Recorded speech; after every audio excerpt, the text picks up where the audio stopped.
Donc, je vous explique qu'est-ce qui fait que ça a émergé en moi depuis des années, cet atelier-là. Et je vous invite à, bien sûr, être connecté à ce que je vous dis, mais de voir comment que ça vous traverse, hein? Parce qu'on est tous dans la même piscine à vagues, on est tous interconnectés, et certainement que ça peut faire écho à certains bouts de vos histoires à vous. L'histoire commence il y a 41 ans, en fait. Et cette étincelle de vie-là, qu'on a appelée Ève, porteur d'un prénom quand même pas banal en termes de fréquence, de vibratoire, qui n'a pas toujours été facile à porter non plus, et qui est devenue une enfant.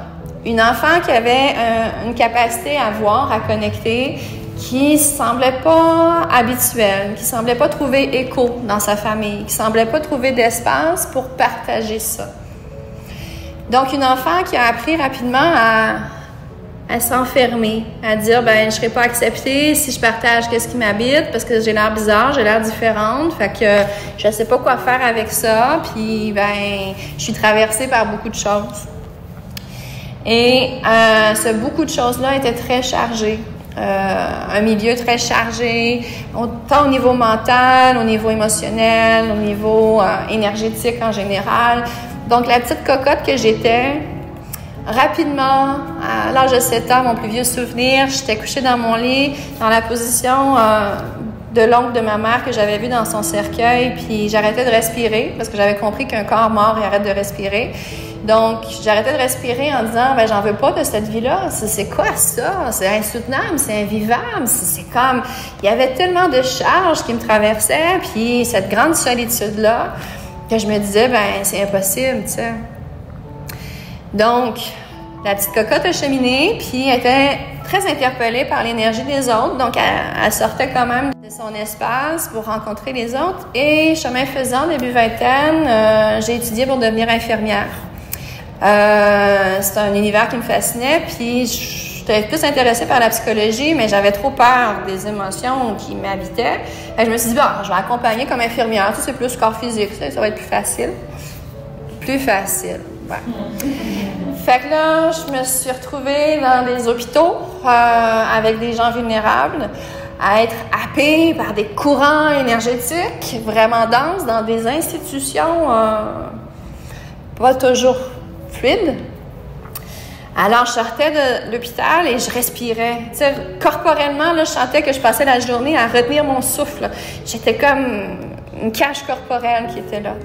Donc là aussi, c'était comme, mais comment je vais faire une carrière dans ce milieu-là? Mais il faut que je devienne infirmière, mais dans un autre milieu qu'un hôpital. Puis je me disais, ben, qu'est-ce que c'est ça, la vie? C'est quoi cette charge-là? Puis qu'est-ce que je peux en faire? Et chemin faisant, la vie m'emmène du bas du fleuve jusqu'en Abitibi. Mais la vie savait ce qu'elle faisait parce que là-bas, ben, je me suis retrouvée à cogner à la porte d'une maison de soins palliatifs avec la moitié d'un diplôme d'infirmière en poche. Me dire, ben, je sais pas ce que la vie me réserve. Et puis, révélation, côtoyer l'univers des soins palliatifs pendant 20 ans de ma vie, ça a été vraiment une porte ouverte de dire... Oui, Ève, c'est chargé, mais attends pas que l'extérieur te l'enlève. Tu as tout en toi pour te nettoyer, t'extraire de ces charges-là, puis ça existe. Il y a des outils, on va te le montrer. La vie me montrait le chemin. Et les gens que j'accompagnais en fin de vie m'ont montré à vivre, sans le savoir, bien sûr. Mais ils m'ont montré comment c'est précieux, la vie. J'ai vu des gens qui étaient à bout de leurs ressources jusqu'à la mort et puis de goûter les dernières gouttes de vie jusqu'à la fin, de dire, mais attends un peu, moi, ça se peut que mon verre soit beaucoup plus plein, là. On ne sait pas, mais statistiquement, j'ai plus de chance. Là. J'avais 20 ans à l'époque. Donc, je ne vais pas attendre d'avoir des gouttelettes d'eau pour dire oui à la vie, là. Qu'est-ce que je fais pour dire oui à la vie? Donc, c'est de là que j'ai commencé la formation comme psychoéducatrice pour me dire, ben OK, je vais arrêter de faire mes émotions, je vais aller dans le psycho qui m'intéresse depuis toujours, et puis il se passe quelque chose. Donc, de là, ben, j'ai rencontré des familles, j'ai vécu des expériences, j'ai entendu des témoignages, des trucs, plein de gens me dire, Ève, moi, je te sens ouverte, fait que je vais te raconter ça, mais je ne l'ai jamais dit à personne, ou ça, je peux tellement pas le dire à ma famille, mais telle affaire. J'ai recueilli tellement de ces histoires-là qu'on appelle extraordinaire, que je me suis dit, ben, c'est ordinaire finalement, c'est pas extra, c'est juste qu'on est tout seul dans notre salon à penser qu'on a vécu seul.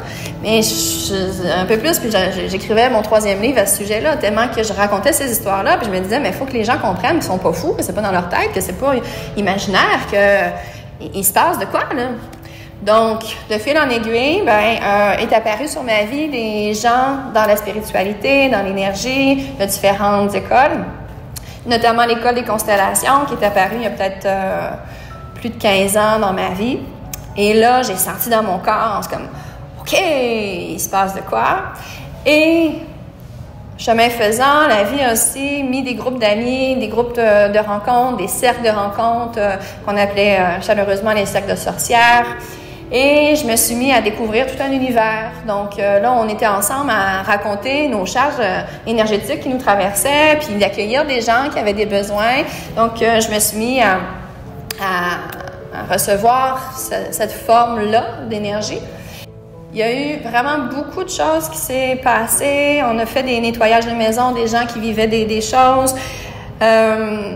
J'ai été aussi habitée énergétiquement. Il n'y a rien de mieux que de dérailler pour reconnaître où est sa droiture, son chemin. Donc, la vie me fait vivre toutes sortes d'expériences. J'étais très naïve, très peu dans la conscience de ça. Je me gavais de tout ce que je pouvais prendre, sachant pas trop là, qu'est-ce qui était juste. Puis au final, mais tout était juste quand même. Mais dans ces expériences-là, il y a une fois remarquable qui me vient en tête, c'est on est autour de la table avec notre groupe de sorciers, sorcières d'amour, et il y a une personne en fait qui dit il y a de l'énergie chez moi, ça bouge, j'ai des sons, je me sens pas bien, mes enfants, Fait qu'on s'installe pour l'accueillir, puis j'ai un des autres qui nous recevait, il m'avait dit « Ève, je vois bien ton canal, tu es capable de recevoir, si tu veux, je vais te faire présenter des amis, tu vas pouvoir expérimenter puis tester ces capacités-là. » Et puis, ce soir-là, toujours est-il que lui captait une énergie X, qu'on peut appeler entité, là, mais le mot entité est tellement engrammé dans tout un égrégore que il faut être conscient aussi des mots qu'on utilise. Il y a des mots qui sont tellement gorgés de peur, puis de films d'horreur, puis de plein d'affaires, qu'on crée des affaires juste à les prononcer. Mais bon, c'est quand même une référence mentale. Et cette fois-là, je captais pas la même chose que mon ami. Des fois, on était comme de concert ensemble, comme une femme est habillée comme ci, comme ça, comme ça. Hey, t'as peu, on regarde le même film, là, c'est comme elle a la même robe que tu me décris. Fait que de vivre ces expériences-là, ça l'a fait, OK, c'est pas dans mon imaginaire de petite fille, là. Il y a vraiment quelque chose que je capte, là. Puis la vie m'a emmené maintes et maintes fois des expériences pour dire, OK, il se passe de quoi, là. C'est pas exceptionnel. Et puis, cette fois-là, je captais une entité qui était une énergie qui était très présente dans mon champ. Et je lui ai dit, et c'est là l'ouverture ça a été une expérience d'apprentissage, mais ne pas reproduire à la maison. J'ai dit à l'entité, j'ai dit, OK, utilise-moi. Rentre dans mon champ d'énergie, utilise-moi, puis moi, je vais être au service. Ève la naïve au grand cœur qui veut être au service, puis à l'écoute, moi, je suis capable, on me dit que je suis capable. Mais vas-y! Mais qu'est-ce que vous pensez qui est arrivé? Il est rentré dans mon champ d'énergie. Il n'est pas méchant, il n'est pas violent, il n'est pas le démon. Je lui ai dit, tu peux manger mon steak. Il l'a mangé. Donc, je me suis crispée, mon corps a paralysé, puis là, je ne pouvais plus bouger. Puis je sentais la contracture. Puis heureusement, je n'étais pas seule. Puis heureusement, j'ai eu des amis d'amour qui savaient quoi faire. Il y a une amie qui a emmené la pierre de fée, comme celle que j'ai toujours avec moi, puis qui a fait des techniques nécessaires pour que je puisse revenir dans mon corps. Donc, une grande, grande leçon, pas la numéro 1, mais une grande leçon de la vie, c'est comme, OK, oui, c'est beau que j'aide, que j'accompagne, mais ça, c'est à moi. Mon espace, mon territoire, mon corps, ça m'appartient. De mon cœur, avec mon âme, mon essence, je peux accompagner, mais non, plus personne dans mon territoire. Mais là aussi, ça a pris des années pour savoir, OK, je fais ça comment? Bien beau, là, mais... Donc, il y a eu ces expériences-là. Il y a eu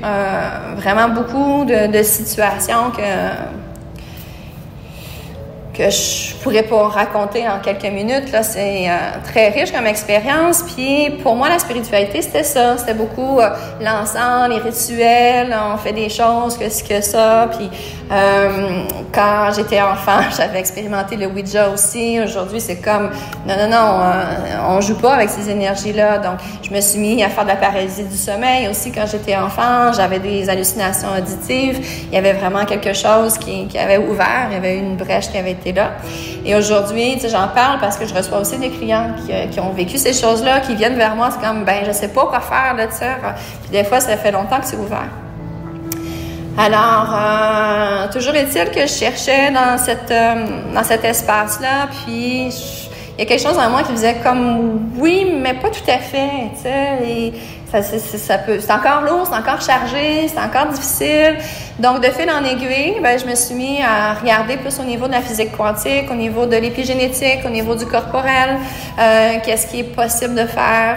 Et c'est là que je me suis formée beaucoup du côté de l'Europe. Ici, au Canada, on est encore juvénile pour beaucoup de ces approches-là, mais j'étais, grâce au web, j'ai pu avoir des formations, notamment avec le BioWell, une caméra en fait qui permet d'aller chercher le champ d'information énergétique, de capter le mouvement de l'énergie qui nous traverse. Dans la conscience énergétique, c'est de comprendre, d'où l'approche holistique, c'est de comprendre qu'on a un corps physique. Donc ça, de l'ère médicale, on peut scanner, on peut faire des prises de sang et tout ça, mais on est un champ quantique. Donc, il y a toute cette multidimensionnalité qui nous habite.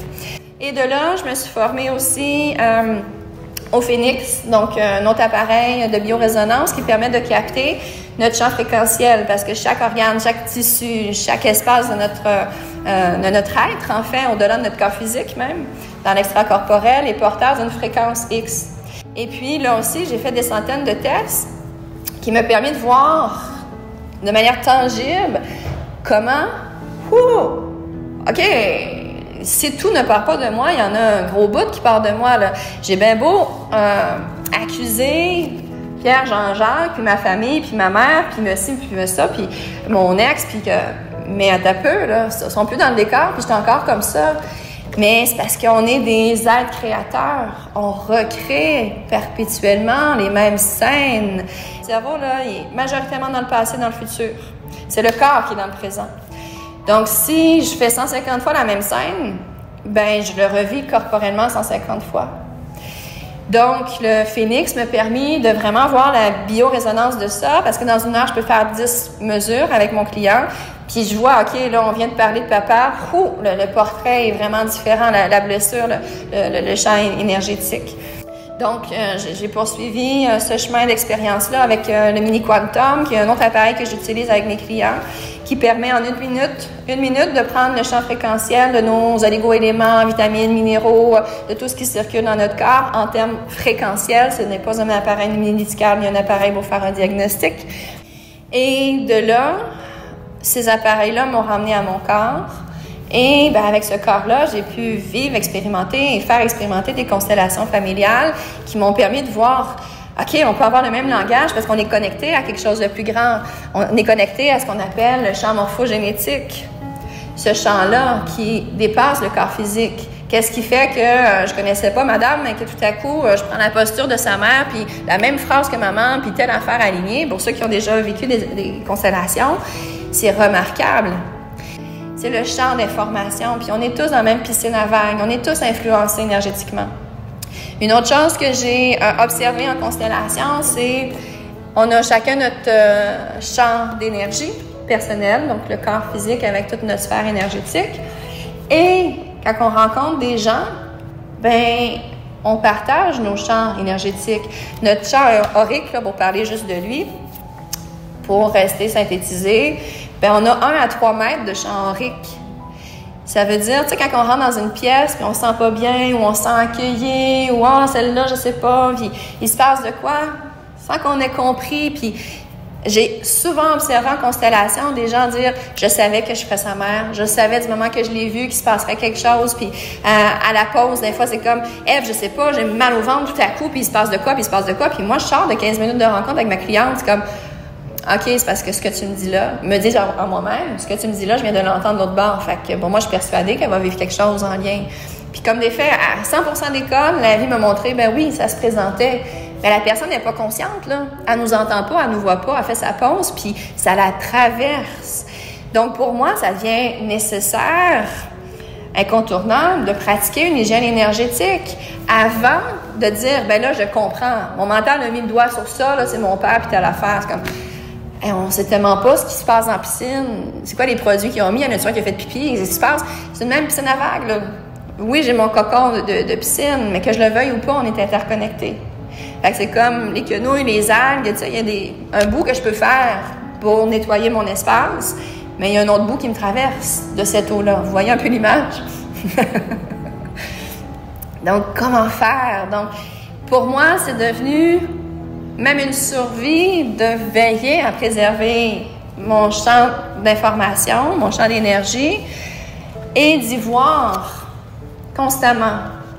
Pour moi, l'harmonisation énergétique, c'est un peu comme nettoyer son corps, laver ses dents, faire sa vaisselle, c'est au quotidien, c'est à chaque instant. C'est développer cette conscience-là qui fait comme, qu'est-ce qui se passe? J'ai mal là, qu'est-ce qui se passe? Je suis triste, qu'est-ce qui se passe? Mais telle affaire, comme, OK, il y a des rituels qu'on met en place. Puis plus on fait des rituels, c'est comme un gym, plus ça devient automatique, plus ça coule. Ce qui est important, c'est de se dire, à peu, il faut que ça reste simple.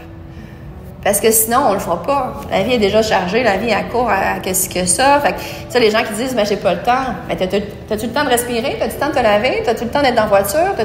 Des fois, c'est juste une pensée, une phrase, une émotion, un geste qu'on répète, mais le corps se rappelle. Donc, l'important, c'est que ça soit accessible de revenir à ça. La conclusion que j'ai à 41 ans aujourd'hui, c'est que le retour à son énergie passe par soi. La reprise de son pouvoir et de sa responsabilisation. D'observer comment je parle de l'énergie. Mais si je dis j'ai besoin de me protéger, ben ça me parle déjà qu'on est dans le bouclier, puis il faut faire des mesures. En énergétique ésotérique, c'est beaucoup un langage. Ça prend un bouclier, puis il faut se protéger, il y a des méchants, puis il faut vaincre les méchants. J'ai adhéré à ça, mais ce que j'ai observé, c'est que j'ai généré ça aussi, parce que j'étais dans une fréquence de peur. Et des objets, tu sais, des pierres ou des talismans ou ces choses-là, si je les porte, ben si je le porte parce que j'ai peur, puis il y a des méchants, puis c'est difficile la vie, mais je suis en train de mettre cette énergie-là dans n'importe quel objet, le plus sacré soit-il. Fait que je porte ma peur. Donc oui, j'en utilise des outils, des objets, mais dans la conscience de je le purifie, puis c'est juste un rappel. Mes pierres, c'est un rappel que je suis connectée à la Terre. Puis je sais que chaque pierre, j'y croyais pas, mais pour l'avoir testé, chaque pierre a sa vibration. Donc, je suis dans la conscience que oui, c'est un objet, mais ça part de moi. Si j'attends que quelqu'un m'enseigne, que quelqu'un me fasse un soin d'énergie, que quelqu'un ou quelque chose soit là pour moi, mais je dilue mon énergie. C'est pour ça, en rappel, moi, je vous propose humblement mon expérience, mais dans votre jardin, voyez qu'est-ce qui est juste maintenant pour vous. Et d'aller chercher ces choses-là à l'extérieur, oui, mais après ça, de le mettre dans notre filtre de conscience. Et dans ce champ infini de possibilités, ben ça se peut que quelqu'un offre quelque chose qui ne fit pas aujourd'hui. Comme l'astrologie, avant, c'est comme, parfait, si tu veux, mais moi, ça ne me parle pas. Puis quand le design humain est rentré dans ma vie, c'est comme, OK, révélation, mais c'est ça! Mais chaque chose en son temps. Puis des fois, c'est comme la graine a besoin d'être semée avant de naître des années plus tard. Fait que tout est parfait.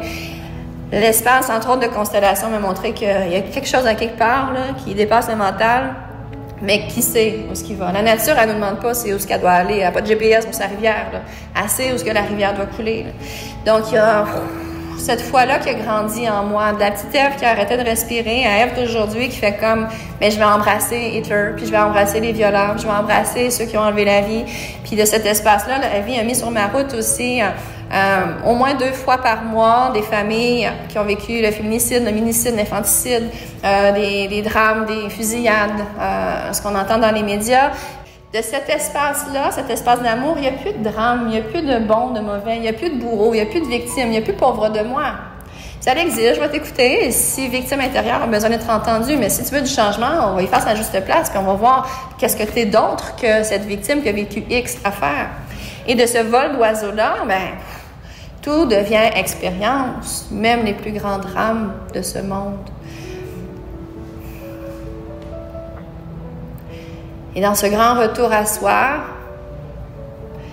ben, j'ai dû passer par mon corps. Puis là aussi, les constellations, hein, c'est pas devant ma rangée de livres, puis devant mon ordinateur que j'ai pu revenir à mon corps. C'est avec des approches corporelles comme ça, à passer, traverser le corps.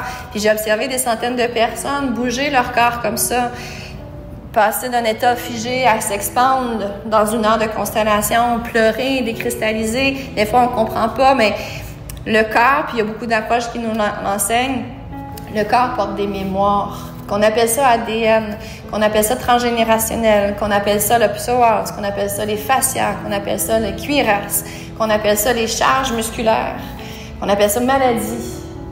Le corps est rempli de mémoire. Et aujourd'hui, dans ce grand retour, c'est l'extérieur, c'est les démons, c'est... Non, qu'est-ce que je fais moi de ma vie? Je vais laisser la vie gérer le restant. Et dans cet espace à moi, ben, la première des choses, je reviens toujours à ça, c'est mon corps. Adolescente, j'ai eu une période boulimique. Le retour à mon corps était difficile. J'étais beaucoup dans ma tête. Ève l'universitaire, elle me verrait aujourd'hui, elle dirait « Qu'est-ce que tu fais là? » Mais j'ai trouvé refuge, comme plusieurs de mes clients. Puis encore aujourd'hui, là, ça reste un chemin confortable. Puis merci au mental d'exister. Ça nous permet de vivre ce qu'on vit sur Terre. Mais on a besoin de faire atterrir ça, de rendre ça dans la matière, dans le corps. Mes propositions dans l'atelier harmonisation et hygiène énergétique passent beaucoup dans le corps pour réunifier tout ça, ces expériences-là, pour réharmoniser notre champ d'énergie et au besoin de voir à l'hygiène aussi. Donc, au quotidien, notre harmonisation, puis au besoin, l'hygiène, qui est les ramifications, un peu comme un arbre avec des racines, de dire, OK, il y a quelque chose avec l'ex-conjoint, il y a quelque chose avec papa, il y a quelque chose... Donc là, on prend soin d'aller à cette racine-là, puis on poursuit notre vie dans l'hygiène, dans l'harmonisation, dans un grand mouvement de vie qui est là, pour ce grand retour à soi.